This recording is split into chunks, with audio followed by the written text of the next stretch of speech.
Hello and welcome back to Chance Myanmar. This is our last lesson for this course. This is all about handling emergency situations and being able to describe symptoms and health-related issues. So by the end of this lesson, you should have more confidence describing some accidents, reporting crimes, and be able to use a wide variety of vocabulary related to emergency situations and health-related scenarios. It's important that you know how to describe some emergency situations or report crimes. So let's think about some of these situations. Imagine you watched someone, you witnessed someone get attacked, and now you need to tell the police what you saw. What would you say? Think about how would you describe them? You'll need to know how to do all of these things. Imagine that you witnessed a car crash. What would you say to describe that? What about if you had to take your colleague to the hospital? Would you feel confident talking about their symptoms and what's happening to them? Hopefully, most of your travels will be safe, but if they're not, you need to be prepared to answer some questions. So let's start with reporting a crime. To report a crime, we're going to need to give information about the place, so the location, the time that it happened, a description of the suspects or the witnesses, and what actually happened. When you report a crime, you're going to have to give detailed information. So you'll need to talk about the place that the incident happened. You'll need to talk about the time that it happened. You'll need to go into some descriptions of the people that were involved. And then you will need to give some facts. So what actually happened? So let's have a look at some phrases that you can use to report a crime. Have your notebook and pen ready. You will need to write these down. It happened in front of, or it happened near. It happened in front of the supermarket. It happened near the hospital. It was about 7 p.m. It was around 8:15. We're saying around because we don't know for sure the time in which it happened. So about or around. The victim was about 30 years of age and he was wearing What was he wearing? I want you to think of how you could describe clothes. This is something that you should be studying in your spare time. You need to know how to give full descriptions of clothes. I saw the suspect. I saw him. So you're a witness. I saw the suspect enter the building and what could have happened? Let's take a look at some vocabulary related to crimes. Let's go through some vocabulary for crimes. So let's start with a victim. What's a victim? A victim is the person who suffers because of the actions of another. So if you stole my purse, then I am the victim. If you saw someone commit a crime, then you are a witness. You are a witness. Thief.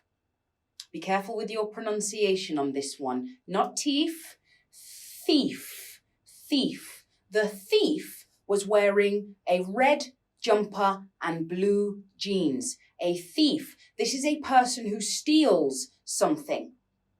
A robber. Robber. There has been a robbery. A robbery is the act. A robber is the person who commits the robbery. The difference between thief and robber is that a robber will usually use violence towards you. Maybe it's a gun or they make a threat. They say, give me your wallet or I'm going to kill you. A robber. Attempt. Attempt. He attempted to commit an offence. Attempt. This means that you try to do something. You attempt to do it. Attack. Attack.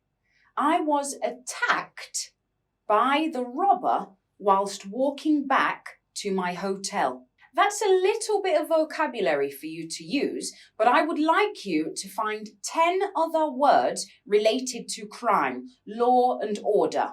Now let's take a look at some illnesses, symptoms. because if you're feeling unwell whilst travelling on business, you will need to see a doctor. You may need to go to the hospital. So let's have a look at some ways to describe different symptoms and illnesses. I want you to focus on pronunciation for this. Make sure you are repeating what I say.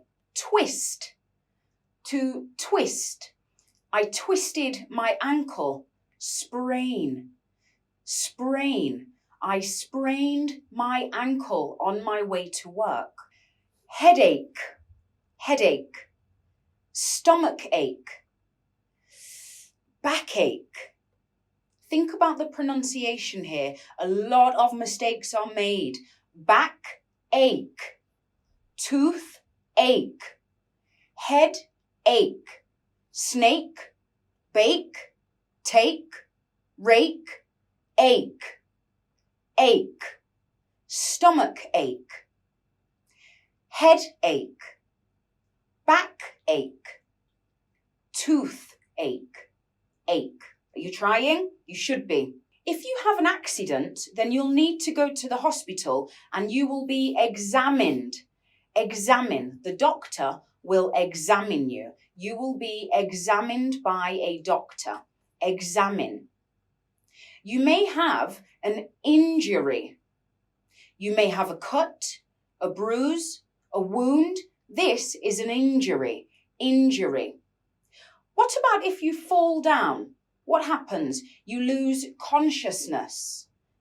You become unconscious. You collapsed. That means to fall down. Collapse. If you see that happens to someone, you need to try and resuscitate them. Resuscitate. What questions will a doctor ask you? You need to be prepared for these. So they could start by saying, where does it hurt? Where does it hurt? It hurts here, here. You'll need to tell them where on your body hurts. Hurts, where do you have pain? That's another question they could ask you.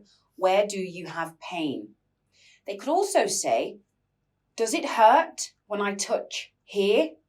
Does it hurt when I touch here? They may ask you, how long? So, how long have you been feeling sick? Or, how long have you had this symptom? How long have you been feeling this way? What are your symptoms?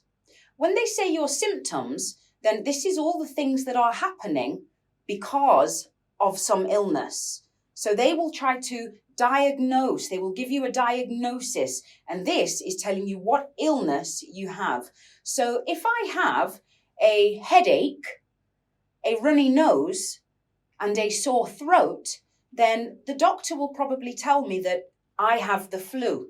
After giving you a diagnosis, the doctor will prescribe.